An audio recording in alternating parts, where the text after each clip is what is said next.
Good people. We are back for another week of the NFC Beast show. We are here to discuss the best division of football. If you have a problem with that statement, go argue with your mom or your favorite auntie, not us, because we don't care. So, this is your boy Cool McCain. I am joined by my man Scrub Zero right over here. Scrub, what's up? What He's up, repping, though? of course, as you can see from the background, New York Giants. Right under him, Big Flo. We've actually got an individual for you guys, Dallas Cowboys, who has knowledge, can respect his team, but actually understands the game of football. And that's not Okay. always true. Okay. Big Flo, what's up, man? That's fair. Hey, what's up? Good to be on the show. Appreciate you guys inviting me. I like the intro. You say the best for last. You put the big star there at the end. Save the best for last. I like that. That's the way you do Definitely, it. definitely not. But You didn't know that, but you did that. That's good. I didn't do the intro because Yeah. Oh, okay. Whoever did is best for last. Star at the end. that's You like not it? kind of what happened. But if that makes you feel better, man, hey, that makes you show up next week, cool. Sam, what's going on, man? Another great night to talk some NFC East football. I'm excited. Glad to be with you guys all tonight. Definitely, definitely, definitely. So we've got some. Y'all know how we get down there. We're gonna talk to you about everything to do with the NFC Beast, the best division in football. If you don't like it, again, argue with your mom or your auntie. Don't bring it to us. So we'll start off kind of recapping week 3 of the NFL as far as the NFC East goes, because everybody else is just second place. Hey, I So we'll like it. start off. We had the New York Giants with a 21-15 victory in week 3 over the Cleveland Browns. So, Scrub, as our New York Giants guy, talk to me. How do you feel about the win? What do you feel that you guys were able to do to be successful in this matchup? I was pleasantly surprised. Uh, I will not lie. I the, think we're all the, pleasantly surprised, or surprised at least. because especially because of how the game started. Because you fumbled the opening kickoff, first play from scrimmage for the Browns, they get a touchdown. It's like, oh, here we go again. Because Giants get out to these slow starts and it just starts avalanche from there. Didn't happen in week 3. They did have that 3 and out, but they got Cleveland the punt. They punted, Cleveland punted, then they got the ball back. I thought it was going to be another turnover, but a penalty got them out of that situation. And then they actually moved the ball down the field. They had some long drives. Scored 3 touchdowns in the first half. Malik Neighbors had 2 of them. They were able to run the ball. They did some creative things in the run and the pass game. Converted a 4th down in that first drive too. Like it was looking good. Defense was solid as well. It's better run defense. Their guys who did they all did a better job. Cordell Flott, who I kind of got on last week, he played a lot better. He was a key reason why defense played well. The high profile pass rushers showed up in Brian Burns and Kayvon Thibodeau. They had 8 sacks. Because the Cleveland's offensive line has problems. They also lost Wills and the other tackle, I think, during the game too. The only thing I really had an issue with was another fumble from Singletary. It's 2 weeks. That was 2 games in a row. Can't have that. He needs to hold that ball high and tight. We're going to have to take the Tiki Barber approach with him and have him carry that ball all over until he stopped fumbling. And then they kind of let off the gas and let the Browns get back into it. Now, the Browns also shot themselves in the foot. Like, once they got the 21-15, because they had 3 opportunities to do something, and I thought that it went for it at the wrong times, and luckily the Giants came away with it. So, all in all, it was good. They still got to fix some things, but they at least saw who they thought they could be. There was a lot closer who they thought they could be as opposed to the team that the public thought they would be, kind of like how week 1 went and even week 2. All right, Big Flo. I know you're a Cowboys fan, but like the rest of us, I'm sure you paid attention to the Giants at least. Any thoughts on the Giants Browns game? Yeah, the Giants, they're in New York, right? Oh, you're funny. New Jersey, New York. I mean, They still have a team. Arlington, Dallas, New Jersey, New York. To be fair, I thought it was, it's like a unicorn. I didn't even know there was really Giants fans out there anymore. But about the game, so I'm just messing with you, man. Shots. Yeah, so I think the Browns are and the Giants are a little better than people make them out to be. Daniel Jones actually had a pretty good season. I'm trying to remember what was the team he played right before? I feel like, was it the last game? Maybe it was the Cleveland game, but I feel like if you had a field goal kicker, you might have won one of those games that you lost. I think it was the game against Washington. Yeah, I think if you'd have had a field goal kicker, you might have won that game.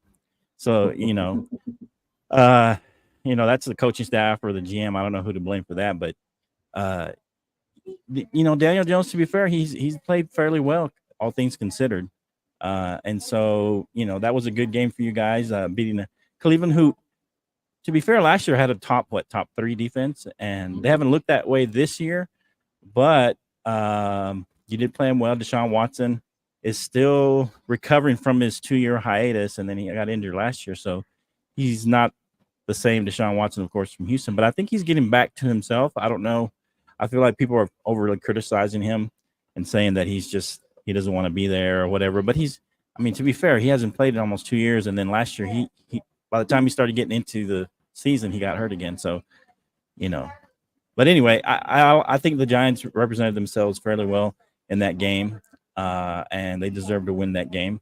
And like I said, Daniel Jones has had a decent season so far, and I think he gets a bad rap.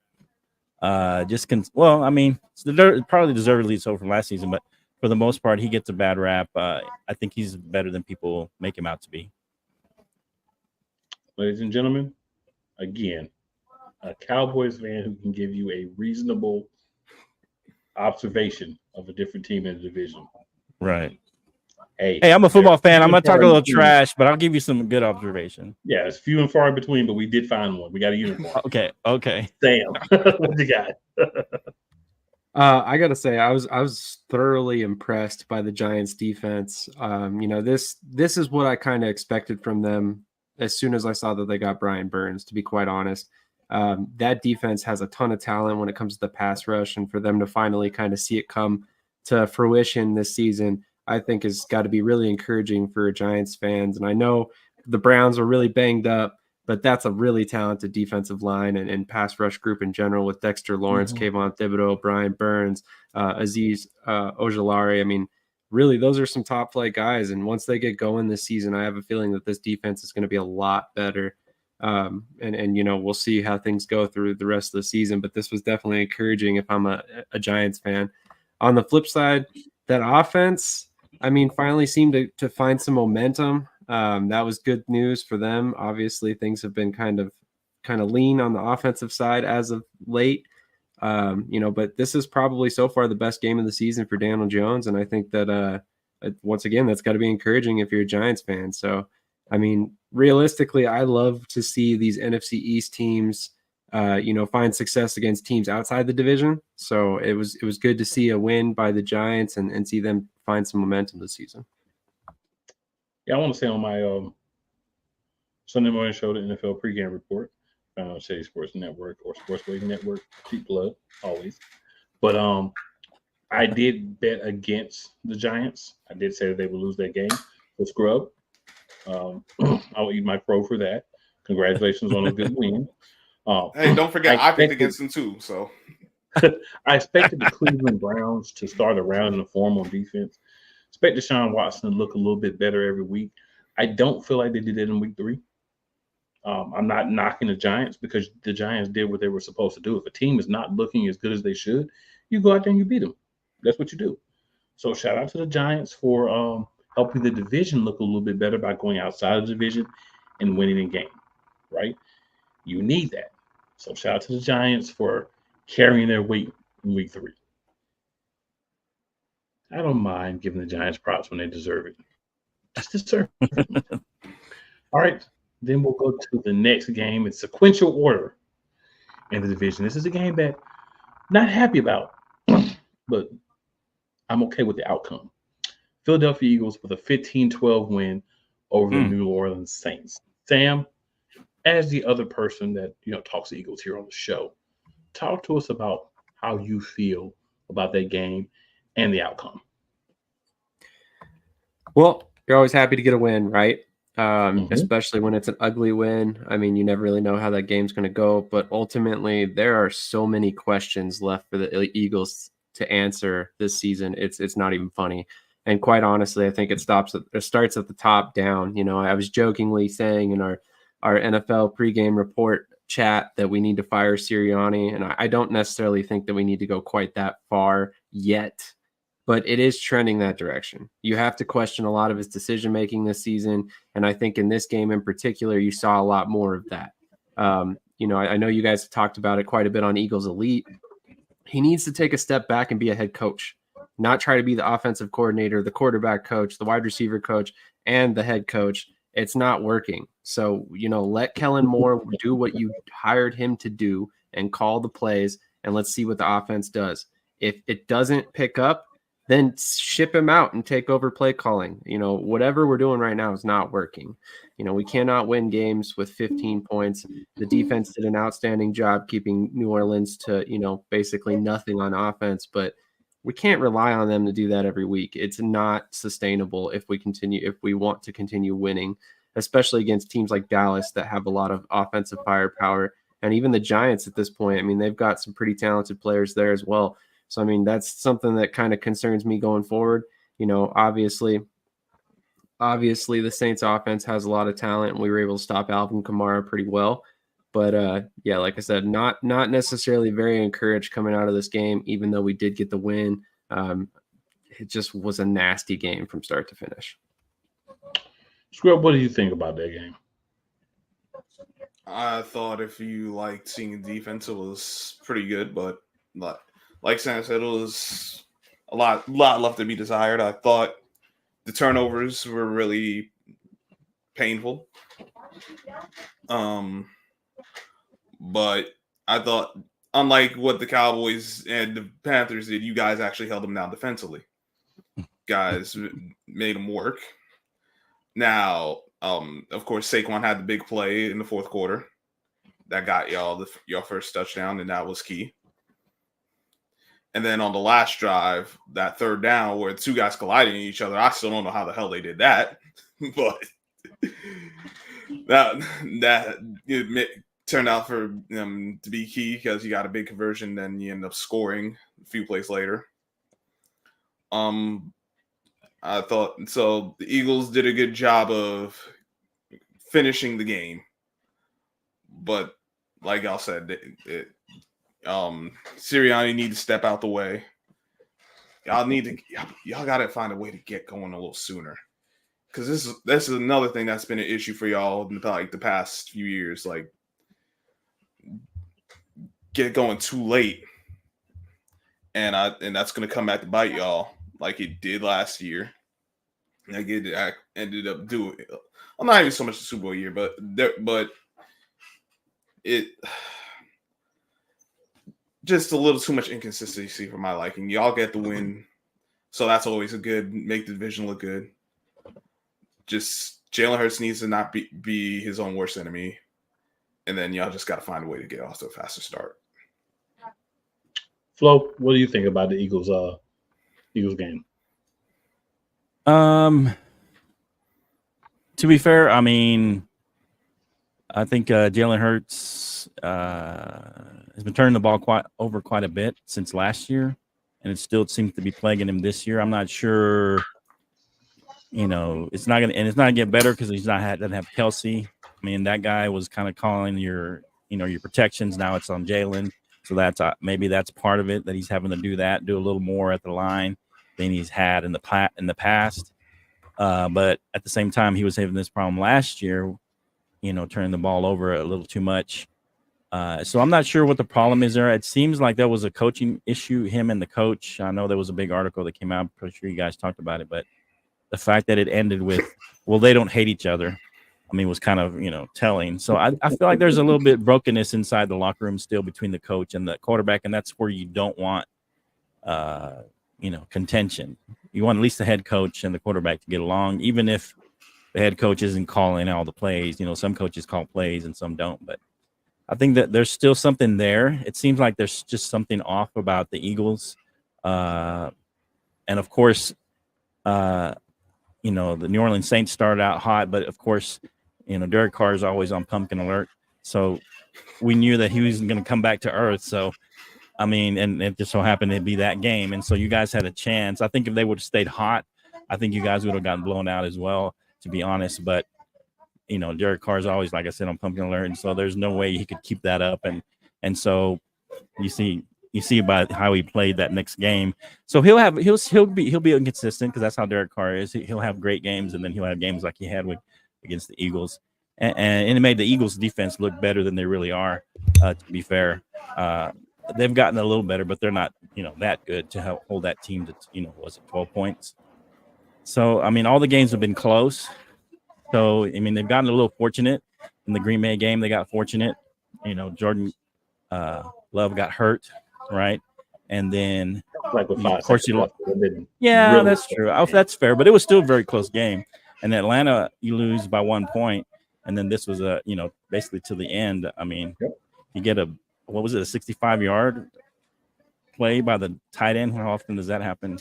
And so, a little bit of luck on your side. But at the same time, to win a season, any season, you have to have the ball bounce your way, so to speak, and, certain plays, we have a big play here or, not lose this ball and, get this call and get that missed call and things like that. That has to happen during the season. Any season that is successful, I mean, that's not going to carry you, but, good teams, if that bounces your way, it helps you get a couple of victories here and there, or it helps you to the victory or, that kind of thing. But overall, they played well. They got the W, for the NFC East, and I think we get a bad rap in the NFC East. People try to call it the NFC East, which doesn't make sense to me. But I think we have a solid bottom and top. I think we have a pretty solid division, and I think the Eagles could come back into form. And Jalen Hurts has thrown it fairly well, though. To be fair, I mean, he did have 300 yards in that game. He didn't have any touchdowns, but as far as for the most part, there's just a few plays here and there. I feel like a little bit Lamar Jackson-ish, where when you need him to get that one key play or two plays, he doesn't. He throws the interception or he fumbles it or he misses it. And so maybe that's a little bit of it because Lamar Jackson looks really good. And then sometimes when he really needs it, he'll throw a pick or he'll overthrow or he'll miss a throw. So I don't know. I mean, we'll see what happens throughout the year, but it's a good victory for the Eagles, and they should be happy that they're 2-1. So I'm about to say a couple of things. So the reason that the Saints didn't look like they normally look is Vic Fangio, a veteran defensive coordinator, made adjustments. The big dirty A word, he made adjustments. Yes. Jordan Carter, adjustments. Evan Carter, and Jordan Davis heard a lot of Eagles fans and non-Eagles fans talking about how they weren't performing and this and that. And they went out and performed. That's why Derek Carr wasn't making the plays. The secondary that the Eagles have, Quinyon Mitchell, a rookie playing outside, playing like a guy that's been there before. Darius Slay, who did get burnt last week, played very well this week. Chauncey Gardner-Johnson didn't get burnt this week. There's a lot of things that you can point to as to why the defense played really well. It wasn't necessarily anything that New Orleans fell back to earth, but that they played a defense that was prepared for them. They played a veteran coordinator that was able to make adjustments. There was a little bit of that falling back to earth, though. So like, there's a little bit of falling back to earth. Yeah, he got a little pass that he scored on previous weeks on, but when he caught the ball, he was tackled. And the thing is, Derek Carr was not throwing the ball 30 yards down the field to Rashid Shaheed. He was catching the ball in a little screen play or a little quick pass, and then he was able to run past people. He wasn't able to do that against the Eagles because the defense was prepared for how they were going to play. The defense was locked in, and they played really well. And if that's just a fact. You can look at the stats, you can look at the grades for the different players. Bryce Huff is still a question mark. He hasn't showed up yet, but a lot of other guys are. Brandon Graham has showed up. So there's a lot of guys that showed up. And I would say that in the slot this week, we weren't burnt. In the past, a lot of people were targeting us in the slot because Avonte Maddox wasn't playing well. He looked a lot better this week, and that does help us. Once we get Isaiah Rodgers back, that's going to put Quinyon Mitchell in the slot. Once he goes into the slot, that's going to make it a lot more difficult to get the plays there. On the offensive side of the ball, the first half from Jalen Hurts was trash. Between the play calling and his actual play was horrible. But where people need to look is the last drive. Let me walk you through that last play, and I'll just leave it there. The big play from Dallas Goedert wasn't the play that was called. That was audible into from Jalen Hurts. And the reason why that play got off the kind of play off of what Scrub said earlier was because Jahan Dotson, a guy that just came over from the Washington Commanders, a first-round pick, he ran a route that caused the two guys to run into each other. They didn't do it on their own. They did it because of the route that he ran, selflessly to allow Dallas Goedert to get open to make that big play. And that's the kind of thing that the Philadelphia Eagles need. And I just want to make one more point. We're talking about how bad the Philadelphia Eagles offense looks without their number one wide receiver and without their number two wide receiver for most of the game and without their number three wide receiver for the second half as well. So if you take the top three wide receivers away from any team, they're not going to look as good.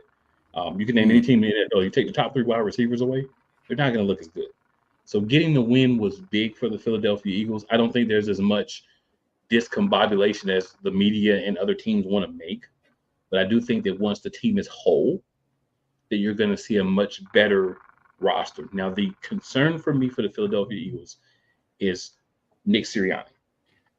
We were sold a bill of goods as fans that he was going to sit back and let Kellen Moore call the offense and Vic Fangio call the defense.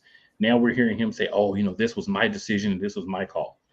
You said you were going to step back and allow your coordinators to call the plays. That's what happened in the year that we were successful and went to the Super Bowl. When you stepped up and tried to be the OC coordinator or the guy that called plays, it didn't work well. So why are you doing it again? But we'll get into that more lately as we get into another topic. But I feel as if great win for the Eagles. We got to start taking points. We can't go for it on fourth down every time because analytics says go for it. We got to use common sense and say it's fourth down. The game is 3-0. Let's kick a field goal and tie the game. It's fourth down. We're 3-3 now because we actually had some sense and took the field goal. Let's take the other field goal and get the lead instead of worrying about what an analytics says from some guy who never played football. So that's the thing that concerns me. To be fair, analytics are good. You just have to have a feel for it. You got to know when to use them and when to. You have to have common sense. Yeah, you can't always say analytics say go for it on 4th and 3, so we're going to go for it. Right, but you got to have a feel for the game, the flow of the game. So that plays into it as well. But yeah, Absolutely. analytics aren't all bad. I think sometimes it gets a bad rap though. Analytics. Well, I don't necessarily say it gets a bad rap, but it's how it's used, right? Okay, if you have common sense as well as that, then that makes a difference. All right, so it doesn't have common sense. Okay, got it. He ain't got good sense either, but that's a different discussion. Big flow. 28-25. Cowboys lose to the Ravens, but I want to say this before you go. Okay. I respect the fact that the Cowboys came back from a hole. One of the things we've always said on here and other shows is, the Cowboys are front runners, right? They get a lead, they play well. They don't get a lead, they don't come back. So they didn't win the game, but I felt like they did dispel that notion to an extent because they fought hard. They didn't worry about the fact that they were down against what I think coming into the season, most people would agree would be one of the better teams in the AFC, in the Ravens. So I give the Cowboys props. Sometimes you don't win the game, but you have a moral victory by saying we can hang with these guys. We were in this game, even though they got a big lead on us. And I think Dallas showed that on Sunday. And I wanted to give you guys props for that because I talk a lot of trash about Dallas. But at the same time, I'm going to give you props. Do you? Oh, yes, I do, sir. I do. Okay. But I will give you props as well because that's the other side of it. I'm going to say, oh, you're doing this when you're bad. When you're playing well, you got to get props. So, right. Big Flo, talk to us about the Dallas game on Sunday. We'll talk about the Thursday game as well. Yeah. To be fair, I picked against the Cowboys in this game just because Lamar has like a 20-1 record against the NFC in general. So you don't really see him. So nobody in the NFC gets to really see someone who plays like Lamar Jackson. It's hard to emulate in practice. And so you don't see it. You don't know what that feels like, what that looks like. A lot of times I think that his worst record is within his division because they see him all the time. And so a lot of times the NFC teams have a hard time against Lamar Jackson. So that's why I didn't pick that we would get down by that much, but I did pick that it'd be a close game. And I think I said a 3-point game. So I was pretty close. So, but yeah, I gotta agree with you. I think the fact that we came back in that game was a good sign for the future, I think. I didn't like that Dak threw it 51 times. That's never a good sign. Anytime he throws it more than about 34, 35 times, that's never a good sign for us as far as a W. So when he has to throw it that much, it's not good for us. And to be fair, we do have 2 rookie offensive linemen that are still learning. They're all still learning to work together as a unit. As you know, the offensive line has to be able to mesh and, work as a unit. And that's why partly why I think our running game is struggling. I don't think it's because, because we don't have, Pollard. I mean, he wasn't that great. I mean, he was okay. I mean, you can see him this year. I think he got 14 yards in the last game, but he wasn't the answer anyway. I like that they got Elliott back, and I like him in short yardage, but, they haven't used him too much. I don't know what they're going to do with him. My only issue with the Cowboys lately has been that I just think Dak needs to run the ball more. Not Lamar Jackson more, but just take off every now and then, especially inside the red zone. That's where I feel Dak has always been his best, inside the red zone. He does a run pass option. And so I just wish he would do that a little more.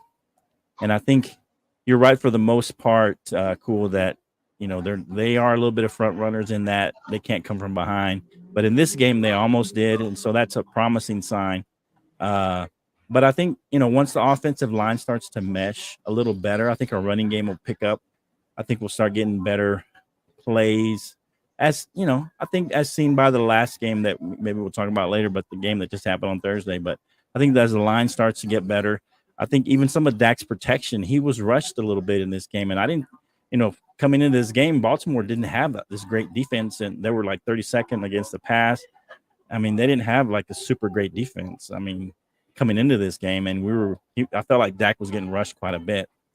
But I kind of liked it, but sometimes I think Dak takes off too late. But if he takes off early enough, I think his best plays, if you see any big plays from Dak, he's always on the move. He's rolling out to his left, rolling out to his right. He's scrambling a little bit. It's just when he spends too much time in that pocket is we get in trouble with Dak. But overall, like I said, the only thing I can take out of it is the fact that we did mount a comeback, that it was actually legitimate. It wasn't just garbage time. The game was in the balance. It wasn't one of those where it's just all garbage time. We actually had a chance if we'd have made a third down stop on defense. And I think that's been our biggest downfall so far, is the defense has kind of let us down, which was supposed to be one of our strengths. And so that's where I'm a little disappointed in the defense, how it's played the whole year. And it's played here and let us get behind 28-6. Same thing happened with the Saints. We got down early. And so I think the defense has let us down most of the year. And especially in this game, that's what happened. And then they actually, the defense started to play well once we had a chance, once it looked like we could, hey, this is real. We could probably just got to make a few stops. We just couldn't make the key stop at the end of the game that we really needed to finish off this comeback. I respect that. Sam, anything you want to add? Just a few minor things. The Cowboys have got to find a way to get Kevontae Turpin more involved. You saw in this game that he's a playmaker. He can make big plays. If you're a UFL fan, you probably already knew that. I did for sure. Dallas is finally starting to realize that in terms of his offensive ability. They even kind of removed him from the kick return and punt return game a little bit in this one. So definitely excited to see him finally get some offensive playing time and finally score, for this season. But ultimately, I think that's really my big takeaway from this game is I'm excited to see him finally get some more playing time. And that is one thing I got to give Dallas a lot of credit for. They're not only bringing in these spring football guys, but they're giving him an opportunity to play. You see Brandon Aubrey making a big name for himself already as well. Right. And For those of one you point that know, to your point, Sam, just one quick one. Hunter Lemke, I thought he would be better last year as a rookie, but this year he's come out and had some good catches, some key catches here and there, and and so I think he'll be kind of that. He's a fullback, but he's a pass catcher as well. He can catch it pretty well, and he can get a few tough yards. So that's been a bright spot as well. Yeah, no, actually, that's another player that I would definitely highlight as well, especially in this past game. He seemed to come out of nowhere and kind of have a little bit of an impact there. So I hope to see that continue as well. I would love to see every team go back to using a fullback personally, but that's just me. Yeah, probably won't happen, but. For those of you who don't know, Sam is a big proponent of spring football. So, he definitely supports the guys who get an opportunity there. Scrub, I like the star. Last thoughts on the Cowboys game from Sunday.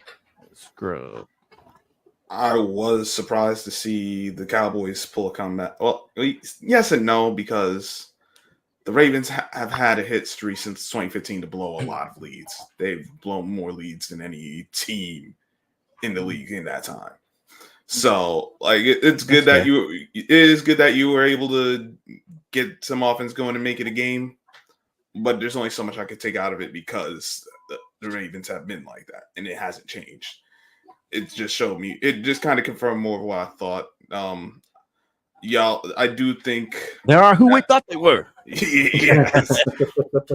Yeah, Dak, he got going, but obviously once you don't want him get going that late when you're that much down. Not to mention the 50 passes, which I don't think any quarterback in the league should be doing. Right. Agreed. And the run game. Now we'll talk about it for the Thursday game, but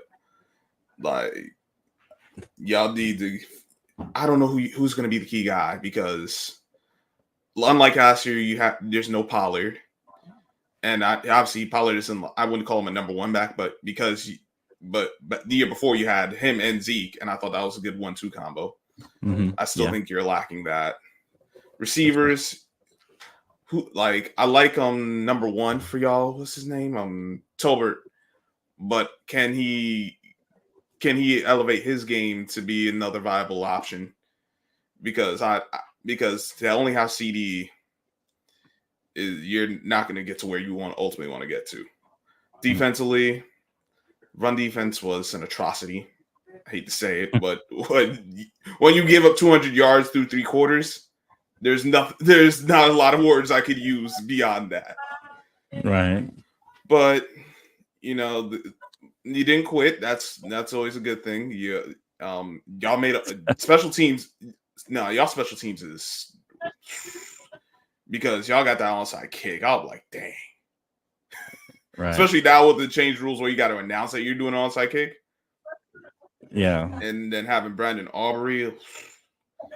So yeah, there's good and bad take from it, but it wasn't all bad. It wasn't one of those games that's like, oh, ain't nothing to take out of it. Cowboys are this is just here we go again. Just things to take note of and see if it changes throughout the season. Now, if it doesn't, then obviously we'll revisit this. But for one game, not the end of the world. All right, so we're going to move on. We had a game on Thursday that involved the NFC East team, actually 2. And that would be the Dallas Cowboys and the New York Giants. So, Scrub, your team didn't quite get things accomplished, so we're going to stick with you. Talk to us about, quickly what you saw in that game that, you felt like led to the outcome that was there. And then, of course, Big Flo, your team won, so you're next after him. I don't really have much to say about that game. If Sam has any comments, he can throw those in after you. But come on, Scrub, talk to us. You don't got nothing to say? No, I got something to say. No, I'm talking about cool. He said he ain't got much to say. He said, I got much to say about that game. Well, that first drive, the Giants were moving the ball well, and then I forget. The Cowboys started with the ball first. I thought we did a good job of getting them off the field. So it was like, all right, we did a good job there. We get the ball. then that face mask penalty, I'm like, how do you call that when face mask wasn't even on the Giants? That was actually on the Cowboys. So I don't know how the heck they missed that call. That kind of killed that drive off. Scored a field goal, all right. But then it kind of just that kind of set the tone for what the night was going to be. The Zebras were going to be. They threw a lot of flags. Oh wow! I kind of thought they did throw a lot of flags. No, that's what I'm saying. Like it was like, so this game about y'all right now, yeah. As opposed to these players just playing. Now some of it I'm not going to say all of it was bogus flags. It was like, right? Can we just play? Yeah. Giants just couldn't get into the end zone. It was field goals and punts. They had some opportunities for some key plays that could have got them possibly some touchdowns, but whether it was a bad call or missed throw, whether it be just behind the receiver so he can't go for first down, whatever, or Daniel's missing throws because he's good for that, or the receivers dropping the ball because the Giants are also good for that. Like they were able to move the ball, but they couldn't finish additional touchdowns. That's right. The thing. You got and against a division opponent, it's not gonna go like how it went with Washington, where because the Giants defense was so bad, they were able to survive with you can't live off field goals. You gotta get some touchdowns. You get one or two touchdowns, and then that because that game changes. I thought defensively they were okay. I thought the first half more so they gave up. The secondary was more of a liability and an asset. Like they were there, but it's good to be there. But if you're not able to make deflections, you can't get any picks. You're just there and then tackle. Like that's all and good, but they're not a good enough defense where they're going to make one of those difference making plays in that regard. So I thought that kind of broke them, particularly the touchdown to CeeDee Lamb. Mm-hmm. Banks got beat, and then the safety took a bad angle. I'm like, oh, come on. Can't give up those kind of plays. So it reaffirmed some of the concerns I had. I did see some good. Like I said, they continue moving the ball. The offensive line has gotten better. I won't say the F word. The F word is a dirty word in New York. For those who don't know, the word's fixed. The offense, I won't say the line's fixed yet because this start talking like that and then start all going it. But it's exactly. But it's gotten better. They do got to do a better job of run blocking because the Cowboys, unlike the game with the Ravens, they actually got after the Giants in that regard. So there's things to fix. I thought that they were okay, but once again, it went as I expected. I had the Cowboys winning, and the Giants need to find a way to win these games in division because, like, you already lost 2 division games. You lost to Washington, a team that you've historically had success against, and you could have beaten if you had a healthy kicker, or your defense weren't Swiss cheese against the run. And then the Cowboys, you just came up short in too many areas that couldn't afford to. So that's kind of where I am with it. But shout out to the Cowboys. They got the win. So I'll hand it over to Flo now. Go on, Mr. 2-2. Well, yeah, I was concerned about this game, to be fair, because like I mentioned earlier, I think that Daniel Jones has been playing better than people are putting him out to be. I mean, he did have 1 interception. He didn't have any touchdowns, but he played fairly well in this game. Like you were saying, Scrub. The interception came late when they're trying to. It was late, but I'm just saying for the most part, yeah, you can't kill him for that one. But for the most part, he had a good game. He just couldn't finish the drives, like you were saying. And so I was impressed, at least slightly impressed, that we stopped the run a little better. Not that you have Derrick Henry on your team, but at least we were able to, kind of, stop the bleeding there.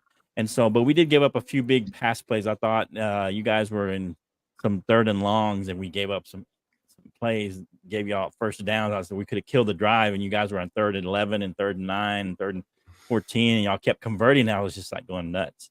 And so I was like, okay, we're stopping the run, but now we're letting them, get these 3rd and longs. And so I was a little upset about that. But to be fair, I mean, we do have a lot of young players, especially on, especially on the secondary, since we lost Bland. So hopefully Bland comes back and we're able to take care of some of that in the end. But, we have a lot of young players, new players. Overshawn is one of the linebackers, and he missed a lot, especially in the last game. He missed a lot of his assignments. If you look at, they try to blame it on Micah, taking the, because it was kind of those read option where you ride and decide, and Micah was taking the right guy, but then Overshawn was going with him and he should have been taking the other guy. And so that was they were blaming on Micah, but it should have been Overshawn not taking, the quarterback and just take the running back. And so that's where they gashed us a little bit. But in this game, it seemed that we played and shored up some of those defensive efficiencies. And nobody gave us credit in the media at large, of course, because it was the Giants, and everybody says the Giants, aren't very good. But I think they're solid. I think they're better than people are saying. Like I said, they could have won one of their games if they had a field goal kicker. They probably would have been 2-2 as well, or they would have been coming in. They wouldn't have come in, 1-2. They'd have been 2-1, and then right now they'd be 2-2 if they'd had a field goal kicker. To be fair, so I think that they don't give the Giants enough credit for how they played this season. Of course, they do have some deficiencies, not being able to get in the end zone and things like that. But overall, they have a solid defensive line. I think they pressured Dak a little bit here and there, and so Dak was about where I wanted him. And the run game, our run game looked a little better. I mean, Dowdle had 46 yards. Elliott had about 20 yards. And so it looked a little better. Of course, CD had a run. I like the way they're getting CD the ball a little more. And then Tolbert had a few catches as well. Brandon Cooks, I thought he would have more catches. He hasn't shown up as much. He's kind of been, put out APB for him because we haven't seen him in a few games. It seems like he doesn't have as many catches as I thought he might have, because I guess he's considered the number 2, but Tolbert has been outplaying him lately. And of course, CeeDee Lamb did have that one long touchdown. And I feel like he somewhat redeemed himself from the fumble that he had, I think, last game, close to the end zone and things like that. And he had a little outburst with Dak. But overall, I feel good about this game, and I feel that we're back on track to a degree. I was saying, in my other show that I don't think, as long as we didn't have 5 wins by the bye week, I would be okay. And so this kind of helps us in that, and because the schedule is just going to get tougher. And so I like the direction that we're going in. We did have quite a few injuries. I think Micah got injured. He had a high ankle sprain. And then D-Law also got injured. I forget what his was. But we may not have them for the next game, so that's not good. And so the injuries mounted up a little bit on defense for us because we're all still missing Bland. And so that's a little bit of a concern going into the next game. And so we'll see what happens. We'll see if the other guys can come and step in and fill those gaps for us. So that's my only concern with this game. I love that we won. I like how we won, that we kind of grinded it out. Like you said, there was a lot of flags, kind of messed up with the flow of the game, but we kind of grinded it out still. And we made a couple of touchdowns when we needed them instead of field goals, and that helped us win this game. And so my concern coming out of this game is just that we've had quite a few people banged up, and I'm concerned going, into the next few weeks into the bye.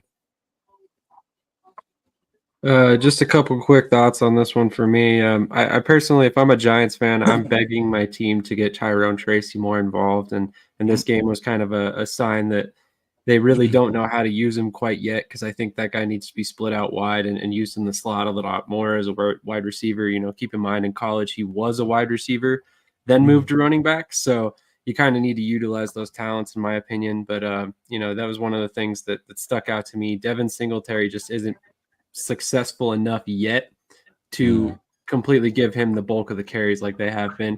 And then on the flip side, I was very encouraged to see Dallas finally kind of give Rico Dowdle the reins there and let him kind of run with it. I think he's a quality back, and I think he's going to eventually be the future of the run game for them once they give him an opportunity.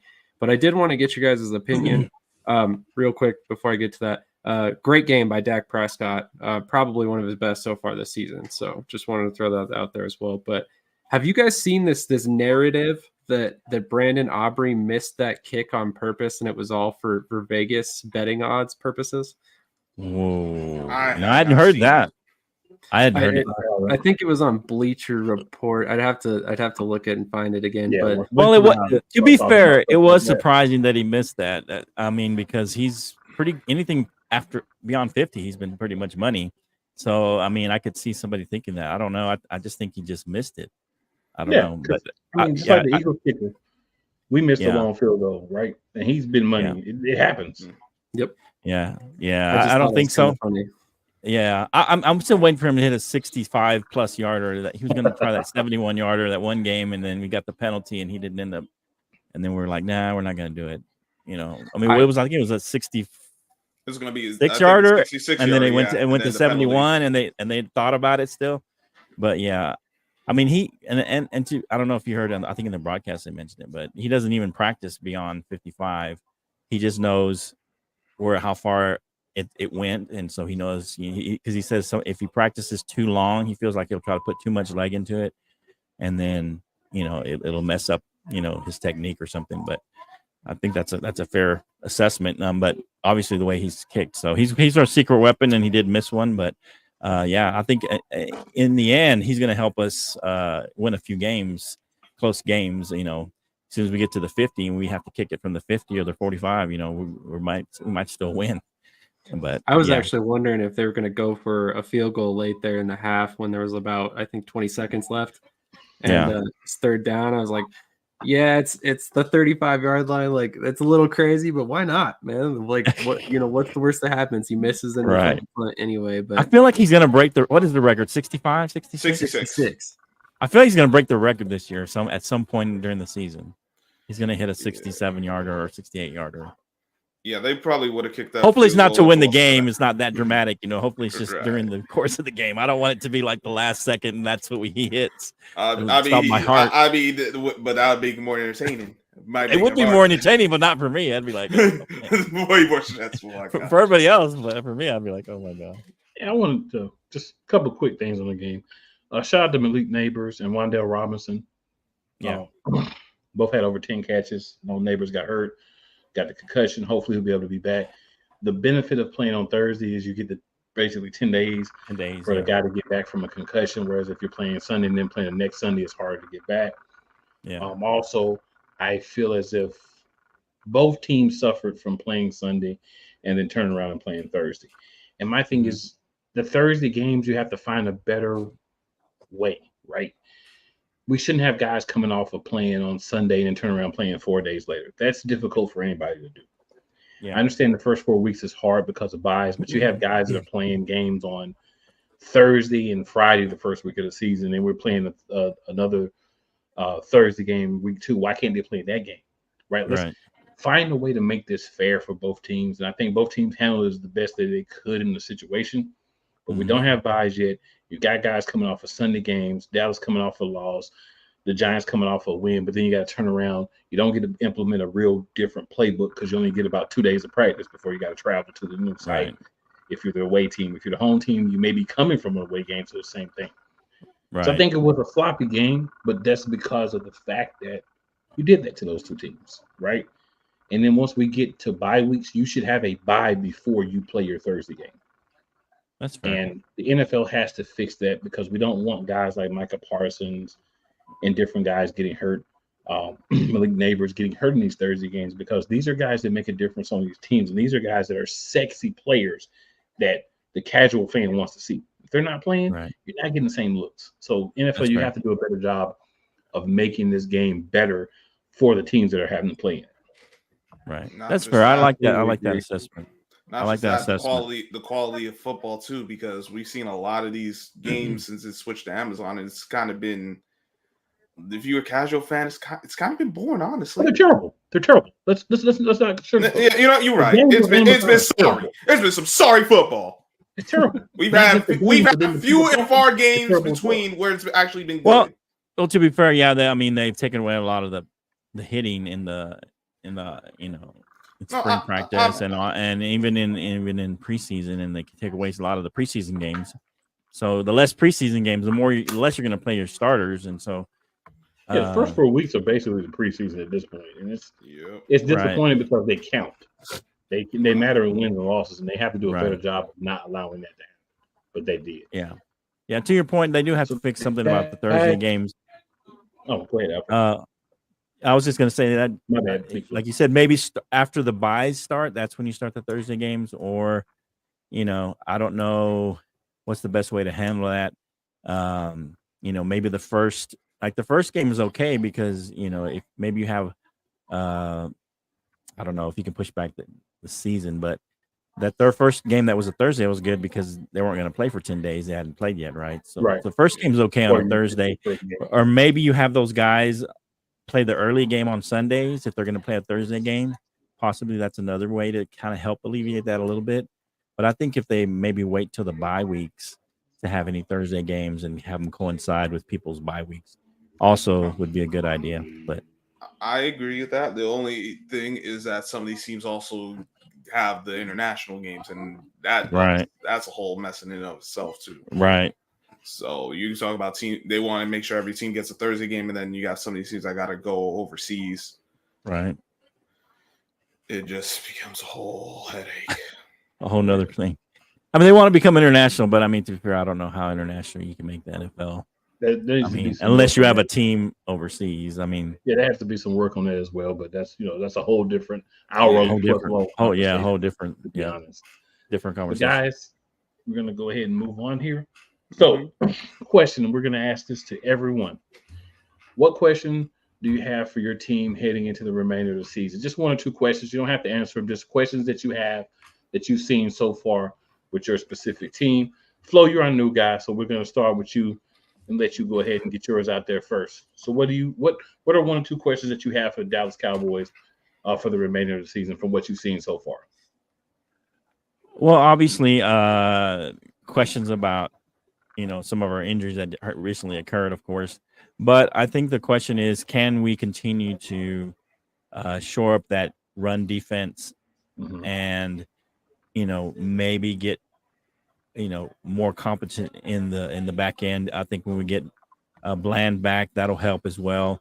But I think a question is, can we continue to, against stronger run teams, can we continue to shore up that run? Because I'd rather you beat us over the top, to be fair, than to just run all over us. I feel like if you're running all over a team, it's just easier to win a game. You win time of possession, even though people say it's all a pass league now. If you have a good run game and you're able to establish the run and have a good run game, you control the tempo of the game because you're able to get third and short, 3rd and 3, 3rd and 2s. You're able to control the time of possession as well. So I'm just looking for us to be able, on both sides of the ball, get better in the run game because I think Dak always plays better with a decent to good run game. I think that's keeps his attempts down in the 30 range. And so I think both sides of the ball, mainly the line, I guess, the defensive line and the offensive line, those are the 2 keys to shoring up the run defense and the run game on the offense. If those 2 can kind of shore up and become a unit, especially on the offensive line, because I think that will, to your point, Sam, that will help Dowdle in the end because it's not all on the running backs. That O-line is still trying to come together. And so those are my 2 main questions, is the 2 lines, the O-line and the D-line. Sam, what are your 2 questions for the Eagles heading to the rest of the season so far? Well, my first big question is this pace for Saquon Barkley sustainable? Right now he's averaging the most amount of carries per game that he's ever averaged in his entire career. And we all know that he's got a long history of injuries. So, if he can stay healthy, we might be looking at a career year for him, but that's a big if. And that's been my question since we brought him in. And to be completely honest, I should eat some crow. I didn't like the Saquon Barkley signing originally, but he has way outperformed what I was expecting from him in the first 3 weeks. So good on him. Hope it continues. definitely a little concerned about our depth behind him if he were to get injured. I don't really want to see Kenneth Gainwell running out there as a starting running back, so that's a little bit of a concern there. Right. I also don't want them to revert back to running Jalen Hurts 10, 15 times a game, so that's also a concern as well. So as far as everything else, my big question, I mean, we've harped on it a bunch recently, but I mean, when are you just going to give Kellen Moore the reins to call the game as he would like to? I'm not necessarily saying that he's the greatest offensive coordinator in the world, but at the end of the day, if you hire a guy, you need to empower him to do his job and live or die by that decision. You cannot micromanage him throughout the season and expect him to be able to be an efficient play caller, because it's not going to work.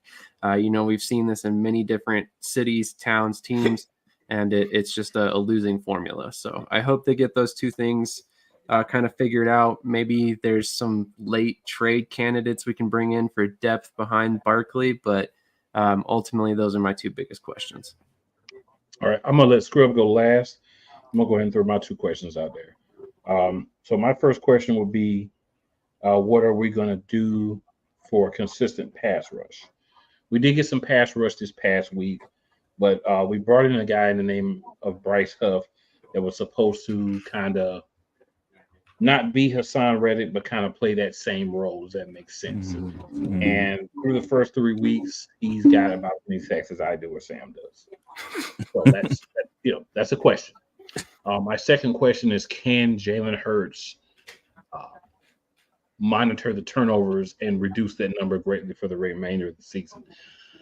I think if we can do those things, this team has a chance to be special. The turnovers are definitely a dangerous thing in the NFL, because if you are turning the ball over at a consistent rate, if every week there's turnovers, multiple turnovers, then that puts your team in a bad situation. So my two questions are essentially, can we generate more pass rush, and can we keep Jalen Hurts in situations where he's able to use the skills that he has and not turn the ball? That's my questions. Scrub, what do you got? My first question is, can we get enough production out of these running backs to keep a defense respectable? Because we got the rookie wide receiver. He can affect defense, but Singletary he's been good, but then he's been fumbling, and then sometimes he does a bit too much dancing around for my liking. And then obviously you got I'm not in love with Eric Gray. I like Tyron Tracy, but he's a rookie who, honestly, this is only his second year playing running back. And because the Giants don't really have a power back, like, that's my concern. Can you get enough out of that running game to keep the defense respectable? The other thing is, how soon can these young players, how much more can you get out the young players? I'm not just talking about the rookies. I'm talking about some of the second and third year guys. Mm-hmm. Can you get something out of Jalen Hyatt, because he hasn't really seen the field much? I like what I've seen from Wanda Robinson. Can that continue? Cordell Flott. You got the rookie corner who heard Drew Phillips. Can he get back? Give you something? Can Newbin? Because this is a very young team.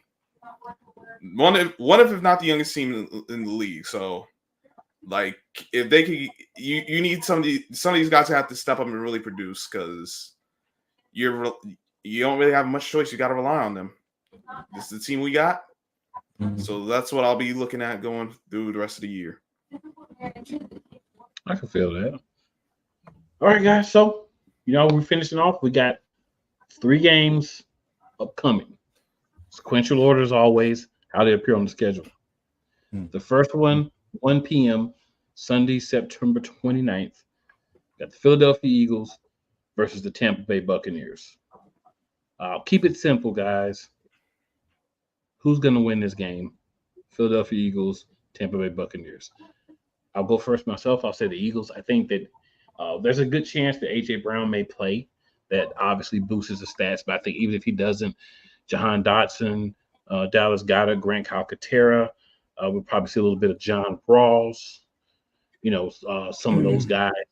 I think they can do enough with the running game, because this is a game that I believe Philadelphia will rely on the run more. And I say the run, I don't say Saquon Barkley. I need to see Gainwell 5-6 snaps. I need to see Shipley a couple of snaps as well. If these are the guys that you kept, these are the guys you felt were the best options, I need them to play. I need them to show me that they have what it takes. Sam, Definitely agree with that. your Definitely Eagles agree too, with man. that. What you got? I'm going to go with the Eagles as well, but primarily this is because of my doubts about the Buccaneers. Obviously, they just lost to the Broncos. Got to open up a lot of questions there. Philadelphia, they're coming with some momentum into this game. So if the defense can kind of, play like they have over the past couple of weeks, I think we have a good chance in this one. I'd still expect it to be a close game just based on how the offense is going right now. But I'm definitely with you, Cool. I would like to see a little bit more out of the depth at running back. Like I said, keep Barkley healthy for the stretch, and let's keep him here for the playoffs because we're going to need it. Yeah, and I apologize. I said 3 games. There's only 2 games because 2 of the teams played on Thursday. I'm tripping. Big Flo, what you got in this Eagles game? Who you got winning the Eagles Bucks? I went back and forth on this one, to be honest. A lot of it was because I know that the Bucks are kind of banged up on defense, and looking at their defense, they're bottom half. Against the pass, against the rush, and the Eagles are top 5 or 6. Right up in there. Top, I think they're number 2 overall on offense. As far as yards. But at the same time, the Eagles are banged up. We don't know if AJ Brown's going to play. Devontae Smith is out. He's not playing. So I'm just saying that's going to make you rely more on Saquon and possibly Jalen running the ball. And so there's a there was this, I don't know if you guys talked about it last year, but there was this thing, is Jalen Hurts hurt? Is he not hurt? There's nothing on the reports. Jalen Hurts last year, something about his knee or something. But it was never on reports, but people kept talking about, man, he doesn't look the same. Is he hurt? And they're just not saying it. There's more potential of him getting hurt as well. So, getting injured, running it more, especially if you're a quarterback. And so there's that potential as well. So I think I'm not projecting anybody getting hurt, but I'm just saying they're going to rely more on those 2 guys and their legs. And I just feel like Tampa, they had a bad game. And usually when a team like that has a bad game, they tend to come back and play better. And so I'm having the Tampa Bay Bucks squeak out a 3-point win on this one. I wouldn't be surprised if the Eagles pull it out, to be fair. But I just think without your 2 top pass catchers, that's not good for Jalen Hurts, because I feel like he needs those guys, because sometimes I feel like he throws it up there and he trusts them to go get it, and he doesn't really have that right now. So I don't know if you can just rely on the run or rely on these other guys, your 3rd and 4th guys on the wide receiver to really carry Jalen a little bit, not carry him in a bad way, but, in the pass game, help, propel that pass game. So that's where I feel it's going to hurt you. And I think maybe the Bucks can take advantage and, make it an ugly game and win late with a field goal. Fair enough. Scrub, what you got? You can flip a coin. I'm going to take the Eagles. Okay. Regardless of if AJ Brown plays or not, I'd like your chances better if he does play. But obviously. State the obvious, why don't you? But I think y'all will find a way to do it. I think you'll found some success defensively. Do have a big concern with pass rush still, but I think that'll hold you over. And then offensively, you got Saquon. He's going to get a big play. And I think some of your other guys are going to step up this week, and y'all score more than 15 points, and that should be enough to get a victory this week. And I feel one more thing that I didn't say, but I feel like the turnovers finally bite you this time. When Jalen's going to make a turnover that bites you, and that's kind of maybe not be the key deciding. Hopefully he doesn't, but I'm just saying he's just been doing that all season, and that's a fair assumption. Like he's gonna have either a fumble or interception that, because he doesn't have his guys. Another reason he may have more interceptions. He doesn't have those top 2 guys, but I feel like there's gonna be a key interception or fumble that may cost you the game in the end. I'm hoping that because he doesn't have a lot of the guys he's used to, He's just saying Right. whoever's open, I'm giving the ball. But that's a fair assumption. He had, But can you trust those guys? He had fumbles every game. So, I mean, he Right. had turnovers. So, I can't Right. fault someone for assuming he's going to do what he's been doing. At least Right, you're but what I'm going against saying a guy is, who does kind of the he- same thing. Sometimes he has those turnovers and it doesn't bite you. The defense stops them or whatever the case may be, and it doesn't really bite you. And as far as on the scoreboard, and I think but this as time you can't. Yeah, you can't continue to do that. You can't put your defense no, he can't. No, in that he situation consistently. Right. Yeah, you can't do Yeah. Luckily, you go against a quarterback who is kind of in the same boat. that. Gotta give us some back. Yeah. Right. He might give it back to you. Yeah. All right, guys. That could be it too. We got one game left. Okay. Washington Commanders and Arizona Cardinals. I'll put it this way. I like Jaden Daniels. I like what Washington's building. And I'm not going to buy into the Cardinals as of now. I think they'll put up points for the rest of the season, but I don't see them have another performance like they had last week just because I don't feel like this team is built to do that consistently. So I'm going to go with the Commanders, probably in a low-scoring game. Lots of yards, but not a lot of points. Fair enough. I'm actually going to go with the Commanders as well, and I'm a little disappointed in us that we didn't talk about Jaden Daniels' performance last week because holy cow was he on fire last week. I gotta say, if you're a Commanders fan, you should be extremely excited about the future of your team because, man, he looks good right now. And on that front, I cannot bet against him anytime soon. Anytime you finish a game 21 of 23, over 250 yards passing, you lead your team in rushing, and you manage to escape the pass rush when they're throwing it at you heavy. I mean, honestly, that's a good game by him, and I don't think Arizona's got the defense to stop him. So I definitely have the Commanders winning this game, and honestly, it's going to be a very interesting race over the next couple weeks between the Eagles and the Commanders if they can keep pace like this. Okay. So you want to go and let Flo finish this up? Okay. Okay. All right. Go ahead. I'm going to actually take the Cardinals. Something about this game kind of screams like, especially how the Cardinals gave one away last week. They could have won that game, but they couldn't finish their own drives. But I think that Kyler Murray, he has a number one, a real number one now since DeAndre Hopkins. But like he has a number one. Don't give me no dang on Hollywood Brown. Now he's a number three who's rated as a number one. He's a 2. Anyway, he's number 3, dog. Okay. That's fair. But he's not a 1. I mean, he's not a 1. We know that. But no, I think the offense. I think the offense will have some success against Washington's defense because outside of the front, linebackers are solid, but that secondary is still a question mark. And listen, Jaden Daniels amazing, dog. I personally thought he was the best quarterback in the draft. He's showing it. But they need to get more out the running backs. I know they had the game against the Giants, but like you need more than that because you rely that much on the rookie, you're gonna get him banged up. And I think they're gonna do a little too much of that, and that's gonna end up costing them this game. Fair enough, Flo. Take us out. All right. I went back and forth. Yeah, Jaden Daniels had a great game against the Bengals. I mean, the Bengals are 0-3, so are they really any good? We don't know. Their defense definitely is not any good.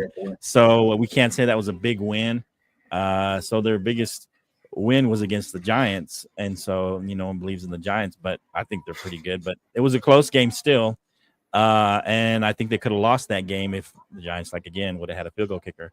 So I think the Cardinals have played better competition. They have the Bills on the ropes, who everybody thinks is, AFC, is on their way to the AFC Championship, and they have looked very good. And they also beat the Rams, who I feel are a playoff team. They blew them out, and I know they're banged up, and they almost beat the Detroit Lions, who a lot of people think will be in the NFC Championship. So I just think that the Cardinals have played better against better competition. And even though I like Jaden Daniels, that was a big game, a big emotional game. And so he's a rookie. I feel like he's going to have up and down games, and this may be more of a down game for him because he is a rookie. I'm not saying he's going to look horrible, but he's not going to look like he did, I think, against the Bengals. I could be wrong. Maybe he's just continues to go look better and better. I don't know. But as a rookie, you tend to have up and down games. And so I feel this may be more of a down game for him. And I feel the Cardinals pull this out based on the competition that they played and how well they played against them. Fair enough, man. Fair enough. So, Okay. hey, man, great episode, guys. Appreciate you guys being here, right? I think we got a lot of good quality information on the NFC East. So people that may not be familiar, that may be watching, can understand how the teams work. Really good breakdown. And that's what we want, right? We don't want guys just come up here and say, my team's great because blah, blah, blah. Really break it down, be able to talk the entirety of the division. And I think we were able to accomplish that tonight, right? Right. Shout out Big Flo for joining us, man. We really needed that other piece to kind of bring it in. Couch Coach is not able to be here every week, but when he's able to be here, I feel like we can have the whole division actually represented.